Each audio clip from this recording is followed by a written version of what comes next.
سەبارەت بە جەژنی نەورۆز ئێمە بابزانین لە ڕابردووە چۆن بەڕێکرایە خۆ چۆن یادەکرایەوە و لەگەڵ شادابوو نەریتەکانی تایبەت بە نەورۆز چین وامیانە کەشمان چەند یادگاریەکی خۆشی خۆیمان بۆ دەگێڕێتەوە کا لە نەورۆزا بووە زۆر بەڕێز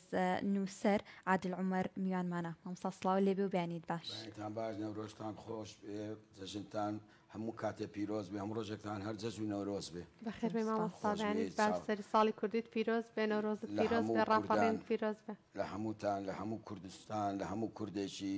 لە هەر شوێنێکی ئەم جیهانەیە مامۆستا جەژنی نەورۆز بە یەکێک لە کۆنترین جەژنەکان ناو دەبردرێت لە سەرزەوی گەلانی ئاری نەژاد پێشووتر چۆن ئەو یادەیان کردوتەوە نەورۆز ئەگەر بێت و جێڕانەوەیەکی مێژووی بکەین دەربارەی نەورۆز جەژنی نەورۆز زۆر جەژنێکی کۆنە تەنانەت باسی شارستانێتی سۆمەریەکانەکرێ سۆمەریەکان بێگومان خەڵکانێک بوونە لە باکووری با بڵێ میزۆبۆتانیا کە وڵاتی سۆبارتۆی پێڵێن کەوا کوردستانی ئیساکەیە لە ناوچە شاخاوەکانەوە دابەزانە دەخوارەوە بۆ ئەو دەشتە نیشتە نییە چژی وەختی خۆی خواروی عێراق بوونی نەبووە هەمووی ئاو بووە دوایی وردە دزلە و فرات ئەو قڕاوەیان هێناوە بۆتە پێی هەمووتۆ دەشتی نیشتنی ینی سەهل ڕسوبی لەوێ ئەو شارستانیان کردووە لەگەڵ خۆیانە نەریتەکان و جەژنەکان و بۆنەکانیان لەگەڵ خۆیانە هێناوە جەژنێکیانە بۆ وەکو جەژنی نەورۆز بۆ پێیان گوتووە زگمۆک ئەم سۆمەریانە دوای چەند سەدەیەک چەند هەزار ساڵێک لەگەڵ ئەوانشە ئەکەدیەکان و بابلیەکان ئەوانش جەژنێکیانە بۆ پێیان گوتووە ئەکیتۆ یان حەکیتۆ ئەو جەژنە وەکو ڕێک وەکو جەژنی نەورۆز وا بووە تەمان ئەوانە ئەفسانەیان هەبووە وتیانە تەمووز خواوەندی تەمووز لە یەکەم ڕۆژی بەهارە لە ژێر زەویەوە دەرەچێت دنیا خۆشە بێ سەوزە بێت و ئاو هەوا گۆڕێ فێنکە بێ لەگەڵ عشتاریان ئینانە ئەوش خواوەندێکە خاوەندێکی بابلەکانە لەگەڵ ئەوە هاوسەرگیریەکە جا ئەو ئەکەدیەکان گوتمان سۆمەریەکان ناویان ناوە زگمۆک بەڵام ئەکەدیەکان و بابلیەکان ناوی ناوە ئەکیتۆیان حەکیتۆ ئەنجا ئەو حەکیتۆیە بۆتە حەچی یان حکایەتی عەرەبەکان یعنی بەکاریان ناوەکو حەکایەت بێگومان ئەم شتانە هەمووی ئەفسانەیە بەڵام مێژوو پێمان ئەڵێ ئەم جەژنە گەلێک کۆنە هەزاران ساڵ بەلێسەیە بێگومان کوردش کە شوێنی با بڵێن شوێنی زێدی بنەڕەتی کورد چیاکانی زاگرۆسە بڵاویان کردوتەوە بۆ ئەو دوی زاگرۆسەوە بە مەنتیقی ئاریان بانێکە لە ئێران پێڵێن ئاریان یعنی شوێنی شارەکانە بانی ئاری لەوێ شاران دروستکەوتر گەلانی تریان شتێکەڵاو بووە تەنها کورد نەبوو ئەو وەختە شتێک نەبووە بڵێنمە کوردەیان کوردنیە خێڵ بوونە یعنی بنەماڵە بوونە حکمیان کردووە و لەوێ ئەو ئاهەنگەیان ژێڕاوە بەهار تایبەتە بە ناوچە شاخاویەکان لەبەرەوەی ئیستا بەهاری چۆستان گەلێ جیاوازە لەگەڵ بەهاری گەربیان من خۆم لە ساڵانی 75 74 حتا 78 مامۆستا بووم لە مەنتیقەی پێنجوێن بێگومان لە بانجی یانزەوەی تر قوڕت نابینی باران هەمووی بەفر بوو زەوی هەموو بەفر بوو ئێوارەی نەورۆز یعنی 20 ئازار ئەو دەشت و دەرە هەمووی شەختە بوو هەمووی بەفر بوو بۆ بەیانی کە 21 ئازارە کە یەکەم ڕۆژی نەورۆزە 180 پلە سروشت و کەش و ئەوە ئەگۆڕە بەیانی هەڵە سای سەعات دەوری 8:09 سێرگە و دەشتا هەمووی سەوزە دوێنێ هەمووی ینی شەختە بوو کەواتە کوردیان گوت زەوی بە نێرە بێتەوە یان زەوی زیندووە بێتەوە ینی خوێن زبانە ینی ئاوهەوە ئەگۆڕێ ئەجا مەسلەی نەورۆز یەکەم کەس باسی نەورۆزی کردووە ئەحمەدی خانیە لە ساڵی 1970 ئەوانەیە ژیاوە باسی داستانەکەی مەموزین ئەڵێ مەم لە سەیرانێکی نەورۆزە چاوی بە زین کەوتووە و عاشقی بووە ئەحمەدی خانی باسیەکە جا بێگومان ئەمەکەوە چاکە زۆر کەس ئەڵێ فارسەڵەهی منە، ئەفغانیەڵەهی منە، ئازەریەڵەهی منە، تازیکیەڵەهی منە، گورجیەڵەهی منە. ئێستا لەمان پیا بۆ تورکەکان شەڵەن هینی ئێمەیە. خۆی ئین تایبەت نییە بە نەتەوەیەک، بەڵام تایبەتە بە کوردستان. ئەو کوردستانەی کە زمانی زوو ناوی کوردستان نەبوو، پێیان وتۆ وڵاتی سۆبارتۆ، یعنی وڵاتی بانەوەی دووڕووبارەکە. خوارەوەی دووڕووبارەکە کەیسە پێڵەن عێراق، ئەو پێیان وتۆ میزۆپۆتامیا، یعنی خوارەوەی دجلە و فورات. بانەوە وڵاتی سۆبارتۆ کە لە لای خەوقاز و مەوقاز و ئەوانەوە ئەمە هەمووی شاخوداخە حتا ئەگاتە لای ئەسکەندەرۆنە و کە شوێنی پێم وابێ شوێنی مەموزین لەو شوێنەیە بوو. ئەمە هەمووی وڵاتی سۆبارتۆ کوردستان بوو. جارە ئەم نەورۆزە تایبەتە بە یەکەم ڕۆژی بەهار. ئەمە زۆر باسەکرێن نەورۆز، بەسەنەن یەکەم کەس شێ نەورۆزی کردووە. پاشایەکە بووە لە پاشایەکی ئاریایی، ناوی جەم بووە، جەم لەم ئازەربایجانەی حاڵیە، کە ئێستا ئازەربایجان ئەڵێن وڵاتی تورکە، نەخێرین تورک نییە. لەوێ با بڵێن ئاهەنگێکی جێڕاوە لەسەر تەخت دانیشتووە. جا پێیان گوتووە جەم شید، یعنی جەم گەورەوە بوو یان جوانەوە بوو، یعنی مبارەک بوو. ئەیتر کابرا پاشاکە نایەنێن جەمشید، ئەڵێن ئەو ڕۆژەی کەوا یەکەم ڕۆژی بووە لەسەر تەخت دانیشتووە، ناوێن ناو یەکەم ڕۆژی ساڵی تازە و هەتاویشی پێڵێن و کوردیشی پێڵێن، کە ئیستاکە ئێمە ئەمڕۆ 2723 ساڵی کوردیە، ئێمە ناومان ناو کوردی. ئەجا بۆ تانیش باسەکەم چۆن کورد بۆ کردێتەی خۆی و پیاە. مامۆستا هەر لەم داڵێمە باسی ئەو چیرۆکیان بۆمان گێڕاوەتەویش کاوی ئاسنگەر، ئەمە تەنها داستانێکە یاخود هیچ شتێکی ڕاستەقینەی تایە؟ بێگومان ئێمە کابراایەکەیە لە فارسا نای فردۆسیە. فردۆسی شاهنامەی نووسیوە. ئەم فردۆسیە گەلێ غەدری لە کورد کردووە، سوکایەتی بە کورد کردووە. خۆی داستان زۆرە، ئەفسانە زۆرە لە مێژووە، بەڵام یەکێ لەو ئەفسانانە گوایە فردۆسی کە ئاڵێ لە کاتی نەورۆزە کاوەی ئاسنگەر دژی ئەژدیهاک و زوحاک ئۆمانە. ئەجا هەندێک لە فارسەکان ئەژدیهاک یان زوحاک کورد بووە، پاشایەکی میدی بووە، کوردستانە نافارس بووە. بەڵام من ئەڵێم فارس و کوردەکە مهم گرنگ نییە، گرنگەوەی پیاوێکی ستەمکار بووە، دڕندە بووە، گوایە دوومار لە بانشانی بوو، هەموو ڕۆژێ دوو گەنجیان بۆ هێناوە، سەریان بڕیەوە، مێشکەکانیان دەرخوارد مارەکە داوە بۆی کابرا نەختێ ئاسوودە بێ، ئازاری نەبێ. قەسابەکەی یان بڵێن چێش لێنەرەکەی با بڵێن پاشاکە زوحاک یەکێ لەو کوڕانەی بەڕڵا کردووە، ڕزگاریانی کردووە لە جیاتی ئەوەی حیوانێکی سەر بڕیوە مێشکەکەی داوە بە مارەکان. ئەجا فردۆسی غەدرێ گەورەی کردووە، ئەڵێ ئەو گەنجانەی کەوا هەڵاتونە یان ڕزگاریان بوونە جزونەتە شاخە کوردنەوەی ئەوانە. عەرەب پێماڵەنەوەی جنۆکان، یەکێ پێماڵەنەوەی ڕزگاربووەکانی دەست زوحاکن. ئیتر ئەم کووردە ئەگەر خۆشیەکیە بێ هەموو عالەمەڵی خۆشیەکەی منە، ئەگەر ناخۆشیەکە بێ پێیمان پێکە. ئەجا ئەوەی کە ڕووی داوە ئێوە لە بیرتانە ئەم ساڵانەی دوایی جلەکە تۆزی تێکچەوتم بە ئاگادارتکەمەوە یاخەی جلە کوردێکت ببوورە. ئەجا ئەوە هین چۆنەڵێ ئەو ڕووداوانەی کەوا لە هینا ڕووەدا لە نەورۆزە ڕوویداوە، ڕووداوی خۆش و ناخۆشە.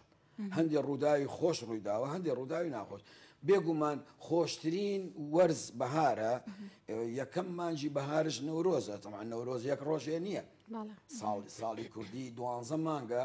6 مانجی یەکەمی لە نەورۆزۆ پێڵەن مانگە گەرمەکان، هەمووی 31 ڕۆژە. 6 مانجی دووەمی پێڵەن مانگە ساردەکان، هەمووی 30 ڕۆژە، تەنها ڕەشەمێنە بێ 28 یان 29. پێم وابە 29 جایان 30. ینی دیاری کراوە مانگەکان 4 ساڵ جارێک، چۆن دەڵێن سەنەرکە 20 جاران، شوباتش عینەن وایە 28 یان 29، ئەوە ڕەشەمێژ یان 29 یان 30. کە کورد ئەمانەی هەموو بە خۆر دەرکەوتنی خۆر و کەشوهەوا ئەمانەی کردووە. بێگومان ئەو ڕووداوانەی کە لە نەورۆزە ڕوویداوە گرنگترینیان ئەوە بکەوا وتم لە ئەفسانەی یان با بڵێن لە داستانی مەموزینە کە ئەحمەدی خانی باسی مەموزینەکە کە لە ڕۆژێکی نەورۆزە لە سەیرانە چاوی پێکەوتووە ئەڤینداری بووە ئەوە لە لایەکی ترشەوە پیرەمێردی با بڵێن بیرمەند و فەیلسوف و نووسەر و شاعر لە ڕۆژی نەورۆزە خواردنی دروست کردووە گەنجان و لاوان و خەڵکی بان کردووە بۆ شوێنێک لە سلێمانی پێیانە گوت کارێزی وەستا شەریف لەو کارێزە شوێنێکی سەیرانگا بووە سلێمانی وەکویستە نەبووە تەمان لەوێ گەنجەکانی خڕەوە کردووە لە ئێوارەی نەورۆزە خواردنی دروست کردووە خواردنی ئامادە کردووە دایەتی بە خەڵکەکە و ئیتر ئاهەنگی ژێڕاوە هەندێک کەس قسەی زبریان پێوتووە هەندێک کەس توانجیان لێگرتووە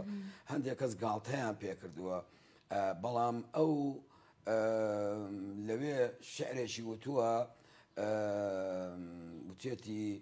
نەورۆز ئەکەم ساڵی جارێ ئەگەر وەک تەرزە گولە ببارێ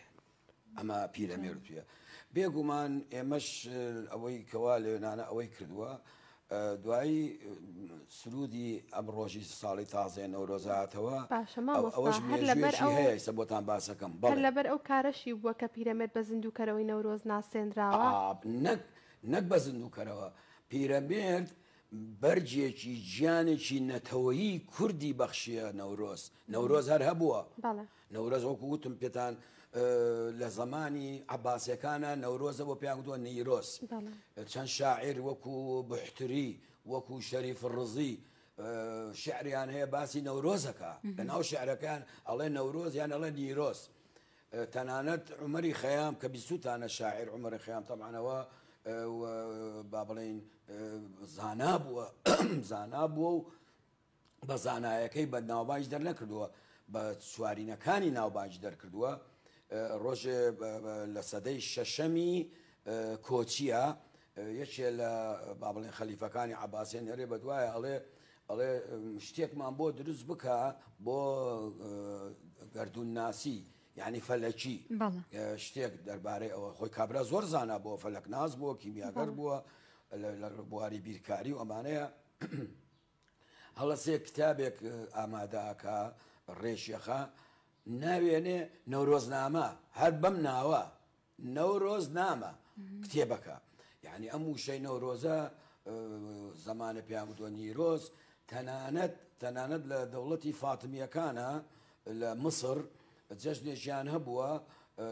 هەمان ڕۆژی نەورۆزەکەی ئێمەیە پێیان وتووە نەورۆز القبطی ئێستا ئەو نەورۆز القبطیە لە مصر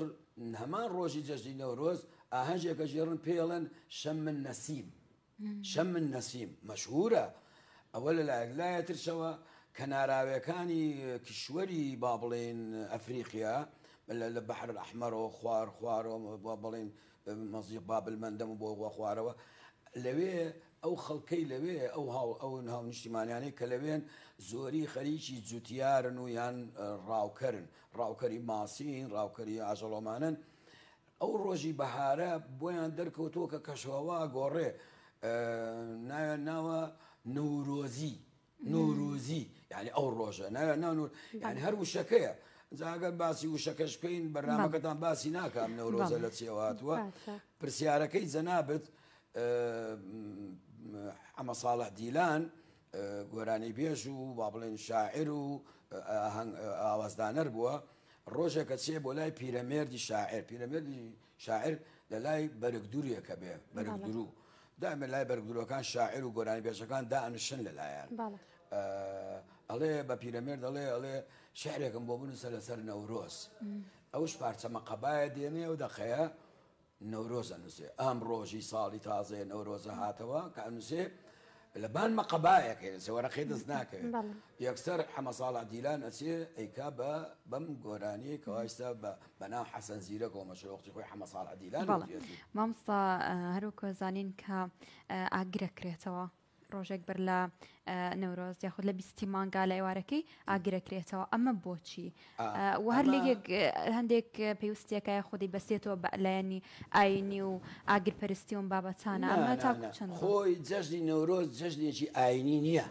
من پێتم گوت حتا سۆمەرەکان کردووارە وەختار ئاین وماین نەبووە من پتیان پەرستووە پاشاکانیان خوا بووە پاشاکانیان پێغەمبەریان بۆ خۆیان بۆ دین و ئەو شتانە نەبووە لە زمانی سۆمەری و ئەکەدی و بابلیەکان هەمووی بتپەرست بوونە لە زمانی زەردەشت هەر هەبووە زەردەشش باسی کردووە و لە ئیسلامشا باس کراوە بەڵام لێرەیە لەبەرەوەی بەرنامەکەتان بەش ناکە بڵم وشەی نەورۆز لە چیەوە هاتووە لە چیەوە نهاتووە گرنگ ئەوەیە نەورۆز جەژنێکی بۆنەیەکی نەتەوەیە پرسیاری ئاگرەکە طبعا ئەگەر کورد ئاگرپەرست بێ خوا خۆی لە قورئانە فەرمێ الله نور السماواتی ئەڵێ یعنی خوا نورش لە چیەوە دێ لە ئاگرەوە دێ خۆخوا ئاگر نییە یعنی تەشبیهەکرێ بە نورە خوا لەبەرەوە ئاگر لە زمانی کە خەڵکی لە ئەشکەوتا ژیاوە یەکەم با بڵێن شت کە داهێنانیان کردەوە ئاگریان داهێناوە ئاگر خۆیان نەیانزانیوە ئاگر دروست بکەن ئاگر یعنی بریسکە داوێتی لە شوێنێک ئاگری تێبەرەوە دارستانە سێنان کە گەرمی هەیە ڕۆشنایی هەیە ئیتر ئەو ئاگریان گواستۆتەوە بۆ ناو ئەشکەوتەکانیان ئاگری ئۆڵمپی ئەی گوازنەوە مەشغەڵەکە لە وڵاتە یعنی ئاگرەکانیان لەگەڵ خۆیانە لێرە بۆ ئەوە بردووە نەیانزانیوە ئاگر بکەنەوە کە ئاگریان کردەوە ئەنجارە خێزان دروست بووە خڕەوە بوونە لە دەوری یەکتری شتی کۆمەڵایەتی دروست بۆ زمانیان و ئەمانەیان ئاگر لە لای ئەو وڵاتانەی ئەو ناوچانەی کەوا چۆستانن سارد و سەرمایە ئاگر لەلایەن زۆر پیرۆزە سێرکە بە هەندێک ئەفسانەیە ئەڵێ زستان پاشایەکی زەبر و زەنگە پاشا ئەمە مامێژووی کۆن باسێکە ئەفسانە زۆرە لەسەر مەسەلەی ئاگر و نەورۆزۆمانە ئەڵێ زستان پاشایەکی زەبر و زەنگە بەڵام بەهار پاشایەکی دادپەروەرە بۆی خەڵکەکە ئەم شاخ بۆ ئەو شاخ ئەم ناوچە بۆ ئەو ناوچە یەکتری ئاگدار کەن بڵێ خەڵکەکە زستان پاشا زەبر و زەنگەکە ئەخە زستان جاران کە دنیا گەرمە بوو ئەیان گوت بەرجی هەتی و دڕاکە زستانە هات زستان مەسرەفی گران بوو ئەبووە ئاگرتە بواە جلوبەرتە بواە شۆنتە بواە بەڵام لە هاوین و بەهارە لەو دەشتە بخەوە هیچنا بەڵام ێستا بەعکسەوەیە هاوین مەسرەفی زۆرکەوە زستان هاوین سبلتەوێ ئەوەتەوێ ئەنجا ئەم ئەفسانانە وایان کرد ئەم ئاگرە هێمایەک بووە بۆی کەوا نەورۆز هات بۆی کەوا تەواو زستان تەواو بوو یەڵا سۆپا و مۆپاوەمانە هەڵگرن طبعا ئەم نەورۆزە ئێمە ئێستاکە لە گەرمیانین لە گەرمیان لە مانجی دووە بەهار دێ بەڵام وەکو باسم کرد لە چۆستانە ئیلا لە نەورۆزە من خۆم بە چای خۆم بینیومە لە شارچکەی گەرمک مامۆستا بووم سەر بە شلێر و ناوخواانە لە منطقەی پێنجێن ئێوارە لە مەکتەبەکە سێرەوە دەور و بشتەمە کرد هەمووی شەختە و بەفر و سپێ کردەوە بەیانی نەورۆزە سعات تا درەنگەڵ سای لە خۆیەوە دەوام نەبوو پشوو بوو ماکردە پشوو سێماکە و دەشتا هەمووی سەوزە ئەم جاچ زوو دەرچوو یعنی ئەمە هێمایەکە بە ئێجا خەڵکی جاران وەکو تەحەدایەک ئاگریانە کردەوە یعنی شتێکی ناشرین بوو من خۆم پێم ناخۆش بوو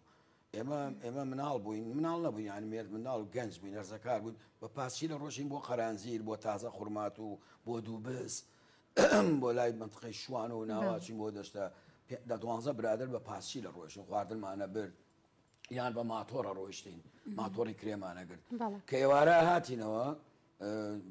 ئەم پێش نەورۆز بەهارە خەڵکی پێش نەورۆز ئێمە گەرمیان بەهارمان زووتر هات بانکەرک و هەمووی دووکەڵ بوو پێمان ناخۆش بە ئەو دووکەڵە جگە لە دووکەڵی ئەم نەوت و غازۆمانە تایان داجستان ئەو تایە داجستانە شتێکی ناشرین بوو بەڵام تەحەدا بوو یعنی خەڵک ئەمەیە کرد من لە بیرم دێ جارێک ترش عین لەم تەلەڤیزۆنە باسم کرد لە پەنجاکان لە 56 باپیرم شیشەکەی هین تەنورە دەمەکەی پانە نازام چی پێوانە شیشی ناو تەنور کوڵبوونەکەی پێ پاکەکەنەوە ئەو با بڵێن خۆڵەمێ شتەکەیان پێدەرەکڕایانە شەشە گونیەشی ئاڵان لەوە بەتەل ئەی بەستای کرن ناو نەوتەوە لە ناو حەوشە ئاگری لێبەردەمەشم گوت باوە باپیرەمە گوت باوە ئەوە چییە ئەو کوڕم ئەمە ئاگری نەورۆزە نێوێرا بچێت لە سەرمان بیکاتەوە خەڵک نێوێرا سەرمان بیکاتەوە ئەنجا وەکو باسم کرد کە ئیستاکە ئاگری نەورۆز لە ڕۆژی ئێوارەی نەورۆزە بە هەندێک کەسە بوو بیستی تایخڕە کردو لەبان ئیمام محەممەدی ئەم شێم مزگەوتی شین قەبرستانی شێمحێدین باسیەکان ڕاوێنە ئەمن ڕاوێنە بە تەحەدا بوو یان لە هەندێک لە سەربانەی کردەوە بەس منم بینی کەرکووک زۆر ناوچانەی کوردنیشینەکان ئاگریان کردنیش حتا درەنجی شەو بڵێسەکەی ئەمایەوە بەس ئیستاکە لە سلێمانی لە گردی مامەیارە ئاگری نەورۆزەکەنەوە لە تەک گەڵکۆکەی مامەیارە شۆش مێژوویەکە کە گەنجێ بووە بە تەنیا خۆی بە تۆپ بەرامبەر عوسمانەکان وەستاوە لە شەڕی بابڕێن ڕەواندزی میر ئەحمەدی شۆرەی پێڵێن و لە تەک گۆڕەکەی وا بڵێن گڵکۆکەی پیرەمێرد ئەلەوێ ئاگرەکەنەوە نەورۆزەکەنەوە ئیسەش لە دوای ئازادی عێراقەوە لەخوا بە زیاد بێ کوردش تایۆمایە نانستێنێ و با بڵێن ژینگە پیس ناکەن لەسەر قەڵایکەنەوە ئەم ساڵش گوتیان نایان قەڵابیکەنەوە کاکە ملت ئەگەر یەک بگرێ بڵێ من ئاگرەکەمەوە لە زمانی بەحسا نەیانتوانی ئاگرکردنەوەمان لێمان ئاگرکردنەوەکە ئاگرپەرستی نییە ئاگرەکە ئاگر کورە بە باوەڕکە مناڵی بسکۆلەنی حەزەکە ئاگر بکاتەوە لە دەوریانی بکە یعنی شتێکی هینە چونکی ئەڵێ لە ڕۆشناییە هەموو شتێکە بینی ناترسی بەڵام لە تاریکاییە مەجهولە لە هەموو شتەکان نەترسی بەشە مامۆستا یادگاری خۆشی خۆتمان بۆ بکێڕەوە لە یادگاری والله یادگاری ئەوەنە زۆرە من لە بیرم دێ لە سەرەتای پەنجاکان بەتایبەت کاتی گەنجیت کە لە کەرکووکە ئاگری باسی مناڵیەکەم لە ساڵانی پەنجاکانە من لە بیرم دێ خەڵک ئەچوو بۆ سەیران لە ڕۆژی بەهارە ئەیانگوت چوارشەمە سوورە تەنانەت تورکمانەکانشیان لە ئێراندا هەیە تەنانەت تورکمانەکان شیانگوت چارشەمبە سوورە وەکو کوردیەکەی بەس ئەوانەیان گوت چوارشەمە یانگوت چارشەمبە سوورە دەوڵەمەندەکان یاپراغیانە کرد برنج و شلەیانە کرد فاسوولیا قەیسی گۆشت سەماوەریانە برچایانە کرد بە سەماوەر دەوڵەمەندەکان لەو دەشتە مام ناوەندیەکانش مەسەر ماڵ ئێمە مام ناوەندی بوون فەقیرێوانە بووین شفتەیانە کرد یا مەسەلەن هێرکەیانە کوڵان لەگەڵ با بڵێن تەرە پیاز و ئەم شتانە چای نەبوو چای زەحمەت بوو خەڵکەوە لە سیارە و مەیارەی نەبوو شوێنەکانش چۆ بوو ئەم شوێنەی ئێوە ئەو بەرەوەتان پیانەگوت چوارباخ ئێرە هەمووی سەوزی بوو لەسەر جادەکە بەرامبەر ئەو باخچەکەتان وێزگەی تەلەڤیزیۆنەکەتان ئەوێ باغێکی گشتی بوو دوو شێرش دروست کرا و پەیکەر لە لای دەرگاکەی من لە بیرم دێ ماڵمە لە ئیمام قاسم بووە هاتین ئەم دەورە هەمووی سەوز بوو هەمووی سەوزێکەکەوە ئەم ناوە لێرە ئیتر خەڵک هات لێرە سەیرانیە کرد خەڵە باڵغی مناڵیاریانە کە زری خوڵباق سیارە و مایارە نەبوو بە پێ ئەمە یەکێک لە شوێنەکان شوێنێکی ترش کۆشکلی لای خان قازیەوە خوارە و لای خاسا ئەچوونە ئەوێ شوێنێش ترش لە لای خەستەخانەی جمهوری ئەو ناوە چۆڵ بوو ئەو ناوە چۆڵ بوو لەلانە سەوزی و مۆزیۆمانە بوو لەوێ سەیرانەکرا من لە بیرم نایە ئەو وەختە شۆڕیزە زۆر دوور بوو لە کەرگۆ ڕەحیماوەش وابزانام هەر نەکرا بوو خەڵکی تەپەوە ئەو ناوە زۆری هاتنە لای کۆشکلی خەڵکی ئیمام قاسم هاتە چوارباغ ئیتر ئەوەکانترش لەو بەرش هەمووی کوردەوانە زۆر بوو گەڕەکەکان لای خەستەخانەی جمهوری و ئەمانە ماڵ لەیلانەکانوانە لەوێ دەشتایی هەبوو ئەویانە کرد لەم دوایەیە وەکو خاتون بەڕێز وتی من کە گەنج بووین بە پاسشیل کۆ بووینەوە لە پێش نەورۆز یان ئێوارەی نەورۆز یان ڕۆژە پێش نەورۆز یان لە ڕۆژی نەورۆز ئەچوینە قەرانجیر یان ئەچوینە دووبز ئەلەو شۆنانە ئاهەنگمانە ژێڕا ئەو خەڵکەکە ئاوا ئاهەنگکەی ئاوا بوو ینی شتێکی خۆش بوو مامۆستا دابوونەریتەکان چی بوون ئاخۆ جلی کوردی بە هەمان شێوە لەبەرەکرا وەڵڵاهی جلی کوردی ئەزانی چۆنە جلی کوردی لە هەموو کاتێ لەبەرەکرا ئەوە نەبوو بەس لە نەورۆزا لەبەر بکرێ یعنی خەڵکی لە بازارەکە ڕایت ژن حتا بە جلی کوردیەوە لە ناوماڵ من دایکم لە ئەمبینی بە جلی کوردیەوە فەقیانەکەی هەڵە کرد و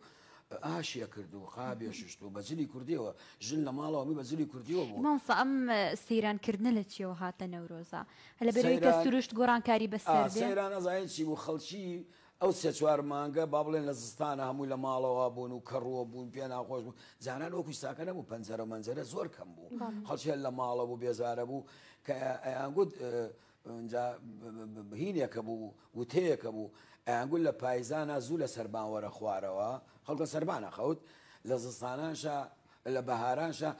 زوو بچۆ دەرەوە یعنی بۆیە خەڵک ئەو نەریتەنیە خەڵک بە بەهارە کەسی وا نەبوو لە بەهارە لە من ئەلە لە زمانی میدیەکانە ئەگەر باسی نەورۆز بکەی بە ڕۆژ و ڕۆژتەوە نابێ پاشای میدیەکان کچێکی بێ ناوی ئومێدە بێ ئومێت لەوێ هینەکان فیستیڤاڵەکەن ئاخە مێرەجانشین کووردە مێرەگانە خۆی مێرەگان وڵاتان بردویانە هین وشەیەکی کوردیە لەوێ مێرەجانیانە کرد ئەسب سواری و نیشانشکاندن و ڕمبازی و شمشێربازی و مبارەزەوەمانیانە کرد نەبوخەز نەسر لێ بەشداریەکە جارە لە زمانی میدیەکانە لە نەورۆزە دە 12 ڕۆژ خەڵک لە ماڵەوە نامە حتا ئەوەی حیوانێ بوومی دەرەکرێت دەرەوە ئاخر نەورۆز شتێکی گاڵتە نییە ئیستا من دایمە وتومە نەتەوەکانی تر حەسوودیمان پێبنکەوە کورد ئەم جەژنە جوانەی هەیە تۆ ئێوە باوەڕەکەن یونسکۆ بڕیاری داوە گوتوێتی گرنگترین ڕۆژ لە ساڵە ڕۆژی نەورۆزە ناوی ناوە ڕۆژی نێودەوڵەتی نەورۆز ئەخرەمامامە گاڵتە نییە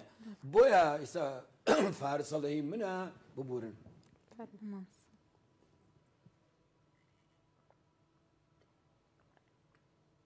تەنانەت لە یونسکۆ کە ڕێکخراوێکی ڕۆشنبیری و خوێندن و شتۆمانەیە جیهانیە یونسکۆ ئەڵێ لە راپۆرتێکە من وەختی خۆی خوێنەوە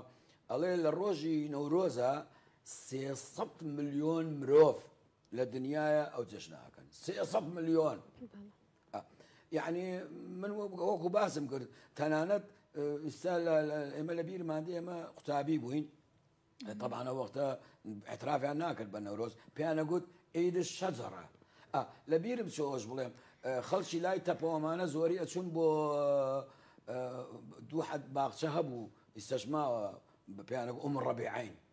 ئەوێ باخچەی گشتی بوو لە ناوی ئێستاکە لە لای خوار قەڵاوە باخچەیەکەیە خەیام جاران باخچەیەک شەبوو لە شوێنی نادی سۆلاف و کۆمیتێ پێنج ئیمام قاسمەوەش باخچە بوو خەڵکە چوە شوێنانەش یعنی بەڵام وەکو ویستە نەبوو خەڵک وەکو باسی جلی کوردیتان کرد خەڵک زۆری جلی کوردی هەرە پۆشی یعنی جەژنە بەهاتایە من لە بیرم دێ باوکم جەژنە بەهاتایە قاتێ جلی کوردیە کرد کچان جلی کوردیان هەرە کرد بەردەوام ئیتر بەس ئەگەر بۆ مەکتەب حتانانە بۆ مەکتەبە ڕۆژن بە شەڕواڵەوە ڕۆژن دەرمانیانە کرد ینی ئاوها بوو جلی کوردی تەنها لە بۆنەکانە نەبوو ئیستاکە لە بەرەوەی ئەم جلەی کە ئیستا هەیە زلێکی مەدەنیە عالەمیە هین هیچ قەومێنیە این مەدەنیەتە بۆیە ئەم یاداکەنەوەمە جوانترین جلوبەرگە لە دیزاینەرەکانی عالەمە ئەوتیانە جلی کوردی هەم پۆشتەیە هەم بە ئەدەبە یعنی هەم با بڵێن تەنانەت ئێوە نازانمە ئاگاتان لێ منتیقەی هەولێر جلە کوردیەکانیان نییە پشتێنێکە بەسن دووقات هەیە نەخوارەوە یعنی زۆر پۆشتەیە یان پشتێنەکەن یعنی وەکو عارە بەڵێ حشمەیە ئەدەبیە ینی پێویست ناکە ئیتر سەربەستنی شەبووە کورد پێی گوتووە هەگاڵ یان پێی گوتووە لە چێک بۆ ئێمە یان ناوچەوان کراوە هەر لە خۆی هاتووە لە کورد بەڵام ئیستاکە سێرەکەی کڵاو ئەکەن و هینەکەن لە نەورۆزە یادیەکەنەوە زیندوڕایەکەن بەخواڵە لە سلێمانی خوێندکارەکان ئەوانەی کاچوون لە متەوەسۆمانە پێیان عیب و پانتۆڕ لە پێ بکەن سلێمانی بە شەڕواڵەوە ڕۆیشتن کاگەیشتە نزیک مەکتەبەکەەوە چیسێکیان دەرەکرد شەڕواڵەکەیانداکە لە منەوە پانتۆڕیان لە پێ بوو پێیان عیب بوو بە پانتۆڕ ئیستاکە وای لاتۆ هەندێک کەس پێی عیب بە جلی کوردی لەبەر بکە کە جلێکی زۆر جوان و ڕێک و پێکە زۆر باشە مامۆستا دەستەکان خۆش بێ سپاس کە ئەمڕۆ لەگەڵمان بووە گەر دوا پەیامی خۆت لەو ڕۆژە وەڵڵاهی پەیامی من ئەوەیە هەرچەنە ئەم نەورۆزە بەداخەوە وەلەو خێر و بەرەکەتەکە لە بارانەکەی قەینا ڕۆژانی تر زۆرە بەهار هەر ئەوە نییە لە مانجی نەورۆزا بێوەکو تایر تۆفێک گۆرانێکیە ئەڵێ سێران مانجی نیسانە چونکەوە عادەی گوڵانە ئەمە مانجی گوڵانشمانەیە مانجی گوڵانش هەر بەهارە خۆتی سەیرانەوەمانەیە بەڵام کە هیوادارم بە تایبەتی ئێمەی کورد کە ئینتیمامان بۆ ئەم خاکە هەیە کە ئەڵێن ئێمە خاچی کوردستان پیرۆزە و بێ مشتی خۆڵ هەڵگری ماچی کەین و کورد خاک لای کووردا زۆر مویمە من ننکم لە بیرم دێ موالیدی سفر بوو موالی 1900 بوو گەورەترینی سۆن دەزانیت چی بوو ئەیگوت بەم خاکە بەم عەرزە